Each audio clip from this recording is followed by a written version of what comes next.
Hey guys, Joel here. I have chosen the most epic location to talk about some very quiet movies and nice, humble movies. And but that location is Scotland. I am out on a big hike in Scotland, and I brought my camera. I wanted to film something while I have this scenic view. And today I want to talk about the movies of my friends Cody, Clarke, and Chloe Pelletier.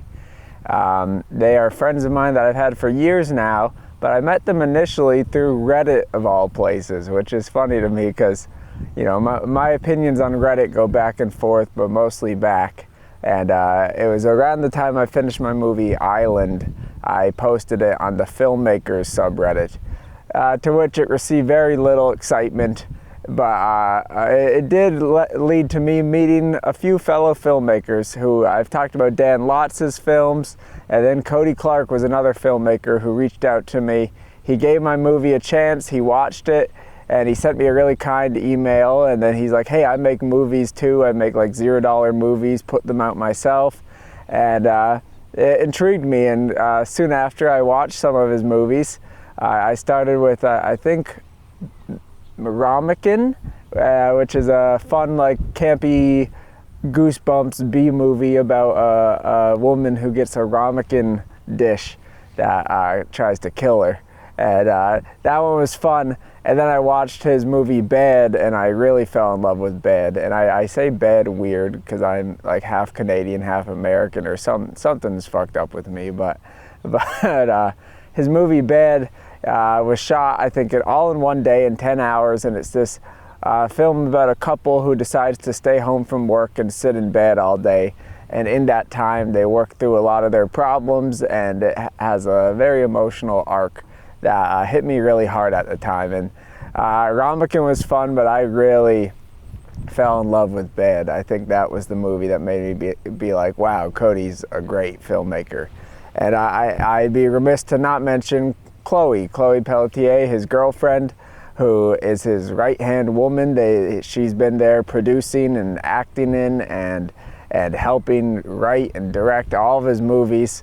They're a power couple, and I love to see a couple go in together and make a bunch of movies. And they made one during COVID called Attack of the Giant Blurry Finger, which was all shot on iPhone, and it was essentially if you took an idea of like when your finger is in front of the lens when you take a photo, if you take that idea to some weird logical horror, romance, sexual extreme, and it was a very unique movie, and I really loved that one. That's probably one of my favorite of his genre offerings of Cody. I think his work is divided, and I keep saying his work. Chloe's a huge part of it. I don't want to neglect that, but the work is divided into two categories, I find. There's the really naturalistic stuff, and then really kind of genre B-movie conceptual stuff. And I think both are great in their own respects, but I'm somebody who adores naturalistic stuff. So his movie Bad, like I said, was a huge winner for me. And then his first movie that he made, I think in 2011, called Shredder, also was amazing. It's shot in beautiful black and white, super simple movie about a guy who's learning guitar, and it's a bit old in my brain. I gotta refresh myself, but Shredder is just a great first film.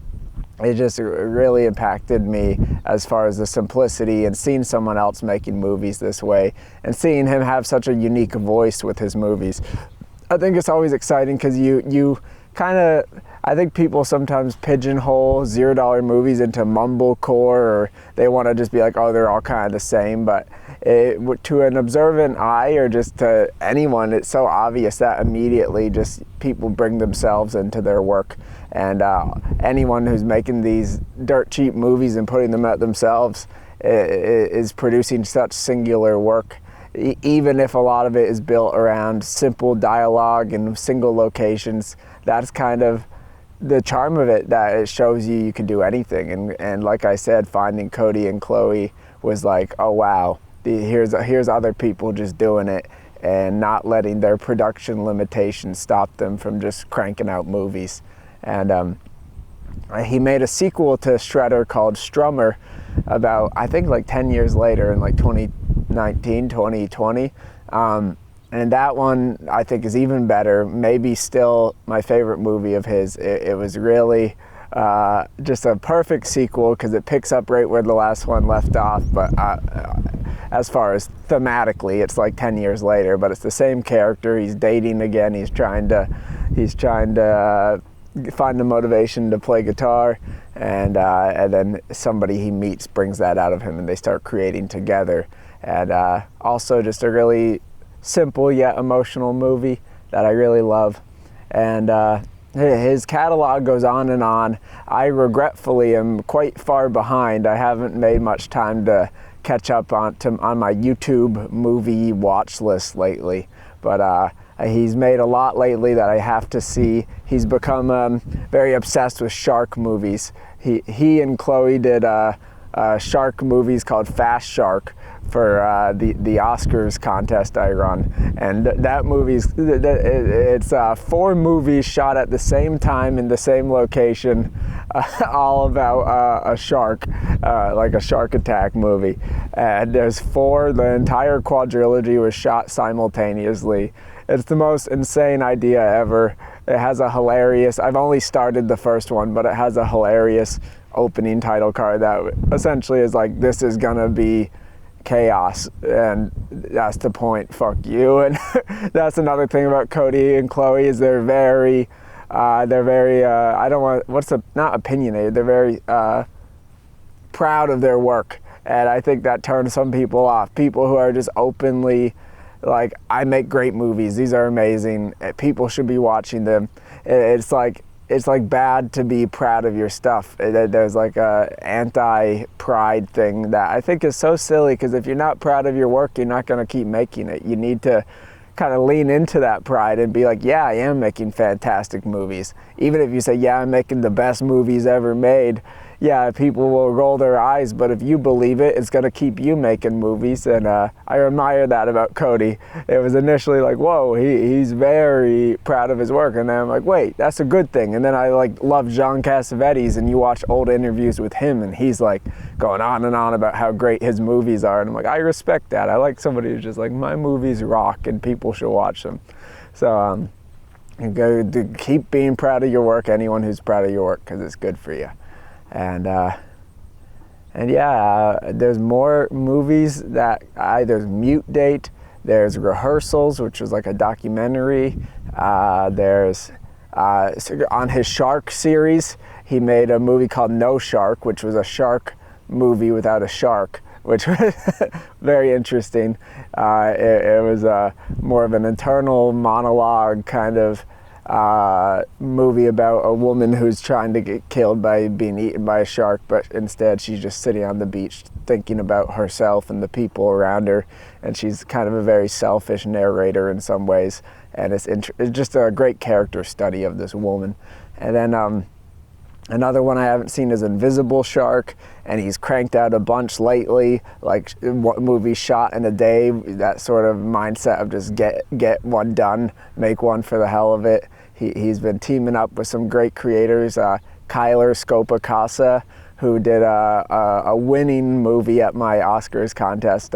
They made one together that I've yet to watch. He did one with Magenta Squash, who's a great YouTuber, and she and Chloe were in one recently that I really want to watch soon. But yeah, it's just fun to see somebody cranking out movies and doing such a wide array of movies and not holding them to the standard of perfection, while also simultaneously being bold enough to say, yes, they are perfect. I think I love that about Cody too. And yeah, he's a great friend. I loved getting to know him because we both lived in New York when we first started talking, so we got to hang out. We made some films together, and I helped him shoot some of Strummer, actually, so that was cool. I was there on some days on the set. And yeah, so I love you, Cody and Chloe. Keep making movies. I love what you do. And I look forward to hanging again next time I pass through New York, or if you come out to this mountain and right now. But thanks for watching, guys. Check out Cody's movies, and they're all linked in the description. I love you guys, I love movies. Have a nice day. Bye-bye.